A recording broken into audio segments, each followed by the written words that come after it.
लोगों की mind sciences को समझने के लिए तुझे कुछ अरसा गुमनाम काटना है बेटा, तुझे कुछ अरसा जमीन में दफन करना है अपने आप को। हर शख्स फल और फूल बनना चाहता है, हर शख्स नुमाया होना चाहता है, हर शख्स शॉर्टकट चाहता है, हर शख्स चाहता है 2 मिनट के अंदर या 2 सालों के अंदर मैं पूरी दुनिया में पार एक्सीलेंस बन जाऊं। लेकिन बहादुर शाह जफर कहते हैं कि हम बीज हैं वो, और हम बीज ही बनना चाहते हैं जो जमीन में दफन करता है, ऊपर की ज़ाहिरी शोशा से बिल्कुल गुमनाम होता है और ऐसे अंधेरों में और वादियों में चला जाता है जहाँ ना कोई उसका हुस्न देखता है, ना उसकी कोई तजमील देखता है, ना कोई तकमील देखता है, ना कोई तासीम देखता है। लेकिन वो इतने बड़े दरख्त की नींव बनता है, उसकी बुनियाद बनता है। फिर उसके ऊपर सदियों के सबर और गुमनामी के बाद फल भी उगता है, फूल भी उगते हैं, कौमें भी उगती हैं उसके ऊपर। तो बच्चे अपनी जिंदगी के अंदर बीज बन, वो बीज जो दफन होता है बड़े अरसे और फिर जब नुमाया होता है तो फिर तुझे फोन कॉल आएंगे एक दिन कि यार तुम मेरे क्लासमेट थे ना, जो मेरे साथ पढ़ा करते थे, तुम मेरे बैचमेट थे ना। तो हंसना उन वक्तों पे, उन लम्हात में हंसना अकेले में बैठ के, जिन्होंने तुझे लात मारी थी, जिन्होंने तुझे बाहर निकाला था, दुत्कारा था, जिन्होंने उन अंधेरी वादियों में तुझे छोड़ के आए थे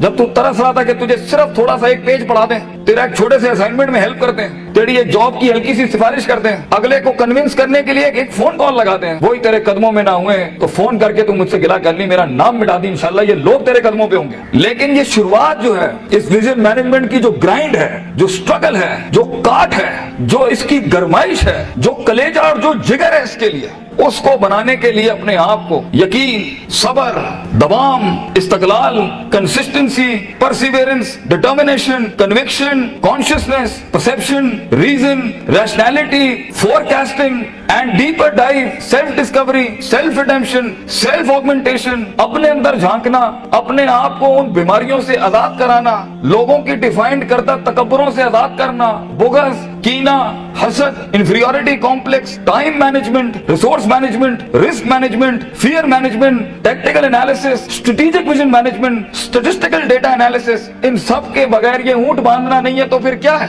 फिर अल्लाह है। ये सब काम करने के बाद बच्चे ये सफर फिर लंबा हो जाएगा अगर तू अपने रब के साथ ना जुड़ा। ग्राउंड वर्क करने के बाद अगर तू अपने रब के साथ नहीं जुड़ा, फायदा अज़मता करना के बाद अगर तूने फतवक्कल अल्लाह नहीं किया, और कायनात के सारे दरवाजे जब तेरे लिए बंद होंगे, जब चारों दरवाजे चारों सिमतों के बंद होंगे, तो 4 डिमेंशन में से, 4 दरवाजों में से, 4 रस्तों में से 5वां वमन यत्तकिल्लाह यजअल लहू मखरजा खुदा करेगा तेरे लिए। इसलिए तूने उसको भी कायल करना है कि तू जमीन और आसमान और इन सारी अफलाक, इनमें मौजज़े पैदा कर मेरे लिए। अना इंदा ज़न्नी अब्दी बी के तहत आग को ठंडा कर इब्राहिम अलैहिस्सलाम की तरह, बुझाई नहीं अल्लाह ने। तू कायल कर अल्लाह से, अल्लाह देख मैं पॉजिटिविटी के लिए खड़ा हूँ, लोगों के लिए खड़ा हूँ, यहाँ पर आजाद हूँ अपनी नफ्स से, आजाद हूँ अपने माजी से, आजाद हूँ अपनी दुश्मनियों से, आजाद हूँ। एक विजन है, ख्वाब है मेरा, इतनी बड़ी सल्तनत खड़ा करना है। तो मैं एक कायर की मौत नहीं बनना चाहता। गरीब हूँ, फकीर हूँ, लोगों के अंदर पब्लिक रिलेशनशिप नहीं जानता, लेकिन कलेजे में बहुत दम है अल्लाह। अपनी इज्जत करना जानता हूँ, लोगों की भी इज्जत करना जानता हूँ, बड़ी ही दुनिया बनाना चाहता हूँ। एक इंसान हूँ, 50-60 साल की जिंदगी, मुझसे कुछ काम ले ले अल्लाह। मैं देख खड़ा आजिज़ तेरे सामने हाथ फैलाए अल्लाह, मैंने अपना काम करके मेहनत कर दी है अल्लाह, फतह देने वाला तू है। तो अल्लाह भी कहता है आएगा उसके बाद इज़ा जा नस्रुल्लाहि वल फतह व रअयता अन्नास यदखुलूना फी दीनिल्लाहि अफ़वाजा, लोग ऐसी फौजें तेरे साथ जुड़ेंगे। अल्लाह पे के 3 नुक्तों को से के 3 नुक्ते बनाएगा तेरे दर्द के ऊपर, और तू देख तू कैसे चमकेगा। तू लोग सोचेंगे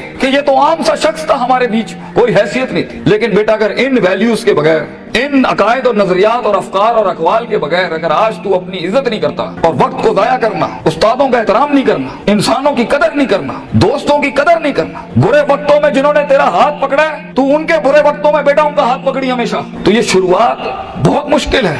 उस कली को फूल बनने के लिए, उस बीज को एक पेड़ बनने के लिए, उस कतरे को एक समंदर बनने के लिए, और उस ईंट को एक चट्टान बनने के लिए, और उस आग को आतिश फिशा बनने के लिए बेटा बहुत दर्द से गुजरना है तूने। बी प्रैक्टिकल, वक्त जाया ना कर अपना, हर वक्त पढ़ता रहे। बड़े लोग पढ़ते हैं, किताब पढ़ते हैं, उस्तादों का लोटा उठाते हैं, उनकी खिदमत करते हैं, अपनी नफ्स से आजाद होते हैं, अपने दर्द को अपना जुनून बनाते हैं, उन थप्पड़ों को कभी भी बेचते नहीं है, भूलते नहीं है, अपने नजरियों की औकात बनाते हैं, उनकी हैसियत बनाते हैं, उनकी कदर करते हैं। कभी अल्लाह के गैर के आगे अपना माथा नहीं रखते, अल्लाह के आगे झुकते हैं, मगर लोगों की कदर रखते हैं, लोगों की इस और अपनी नफ्स की गुलाटियों को समझते हैं। मन बदा बिसियासती नफ्सी फक़द अदरका सियासत अन्नास, जो अपने अंदर की सियासत को मास्टर नहीं कर सका, ये नफ्स की गुलाटियों को, ये अभी मुझे सुनते हुए भी 10,000 ख्याल आ रहे होंगे, वो कभी लोगों को मास्टर नहीं कर सकता। मगर जो अपने अंदर डूब के आया होगा और अपनी छाती से वो हीरे मोती निकाल के लाया होगा और अपनी गिलास्तों को मुंह दिया होगा, वो लोगों के कलेजों की धड़कन बन सकता है, वो उनकी आवाज बन सकता है, वो एक सीईओ बन सकता है कंपनी का, वो एक ऑर्गेनाइजेशन को लीड कर सकता है, वो लोगों में अपना विजन उतार सकता है, वो गुर्बत के अंदर अपना आइडिया बेच सकता है। और आइडिया होता ही जीनियस इसके पास है, मगर उसके पास बेटा रिसोर्स नहीं होते, पैसा नहीं होता, सपोर्ट नहीं होती, मगर होती है तो फकीरी और गरीबी और गुमनामी। और लोग तेरे बिकने की कीमतें लगाएंगे, लोग तुझे खरीदने की कीमत लगाएंगे और तेरे ऊपर बड़ी बड़ी इंडस्ट्रियां बना लेंगे। तो बहुत हौसला चाहिए होता है, बहुत सब्र चाहिए होता है, ये अल्लाह का काम है। मगर तू बीज डालता रहे बच्चे, take that walk and take an honourable walk and let the wolves and the dogs bark at you. कुत्तों को भौंकने दे तेरे ऊपर। कहते हैं ना, सीना हमेशा सीना खुला रखना लोगों के लिए, मगर कभी कभी अपनी कमर भी दिखा देना लोगों ने, क्योंकि सफर में तेरा कमर बहुत छल्ली होगी, तेरी कमर बड़े निशान होंगे छुरों के तेरे ऊपर। दर्द भरी जिंदगी हो, पैशनेट लाइफ हो, कलेजा हो, जिगर हो, वसत हो, तवस्सो हो, तनव्वुह हो, ये अल्फाजों से जिंदगी जी और इंशाअल्लाह तू देखी। और हर किसी से सीखना, हर किसी के कदमों में बैठना। कोई फकीर कोई भिखारी भी एक लफ्ज सिखाए, कदर करना उसकी। कुछ जख्मों को मरहम ना लगाइए अपने, ये काम आएंगे आगे तेरे, तुझे आगे बढ़ाने के लिए। कुछ थप्पड़ों को लाल ही रहने देना, मगर जवाब मत देना उसका, सीने पे रखना उसको। Keep it on your heart, let some wounds be on your soul, they will help you. वो तुझे याद दिलाएंगे कि एक वक्त था जब उन्होंने तुझे वक्त नहीं दिया था, अब एक वक्त होगा वो तेरा वक्त मांगने के लिए लोगों से वक्त कहेंगे, यार इनसे टाइम दिला दो। उस वक्त तक पहुंचने के लिए बच्चे सब्र का दामन ना छोड़िए। वक्त आएगा जब लोग तेरे नाम के लिए भी इंतजार करेंगे, लेकिन शुरुआत ऐसी नहीं होती। तो अपने ख्वाबों की तकमील के लिए दुश्मन भी देख दाग के सिलेक्ट करना और इश्क भी देख दाग के लगाना किसी से। I know you guys get hurt, लगती है आदमी को, क्यों नहीं लगती? हजार बैठे होंगे तेरे पे उंगलियां उठाने पर। वो जिंदगी क्या जिसमें तनकीदों के बाजार गरम ना हो? वो जिंदगी क्या जहाँ तेरे जनाजों का इंतजार ना हो लोगों को? वो जिंदगी क्या जहाँ तेरी रूहानी खुदकुशी का लोग इंतजार कर रहे हो? लोग तो तलाश कर रहे होते हैं कि मरेगा तो किसी दिन 4 दिन बैठ के दोस्त बैठ के जरा इसकी मौत का मजा ले लेंगे। हर बात के जवाब, हर थप्पड़ के जवाब का वक्त होता है, लम्हा होता है, लहजात होते हैं उसके, मकाम होता है, मकान होता है, ज़र्फ होता है, शर्फ होता है। हर थप्पड़ हर जगह मारने का नहीं होता, हर जवाब हर जगह देने का नहीं होता। तो जिंदगी के अंदर आवाज के अंदर वो रोब, वजाहत के अंदर वो ताकत और वो कद काट पैदा करने के लिए सबर का दामन ना छोड़ी बेटा। लंबा सफर है ये, सबर के बगैर तेरी शख्सियत, तेरे आवाज, तेरी बातें और तेरे फैसलों के अंदर वो पुख्तगी और वो वगार नहीं आ सकता जब तक कि तू कट मर के नहीं आया होगा के सामने। ये इसकी क्लास है इस सफर की कि गुमनामी और तन्हाई ये वाजिब है इस सफर की। एक वक्त आएगा हर किसी की स्ट्रगल में कुछ रिस्पॉन्ड नहीं करेगा और ये रब की सुन्नत रही है हमेशा से। तो बेटा तुझे यूसुफ अलैहिस्सलाम की कैद से गुजरना है, वो कैद लाजमी है तेरे लिए काटना, वो खामोशियां लाजमी है तेरे लिए काटना, क्योंकि कल को जब तेरी टीम खामोश होगी ना तो तू समझ सकेगा इनके कलेजों का गम क्या।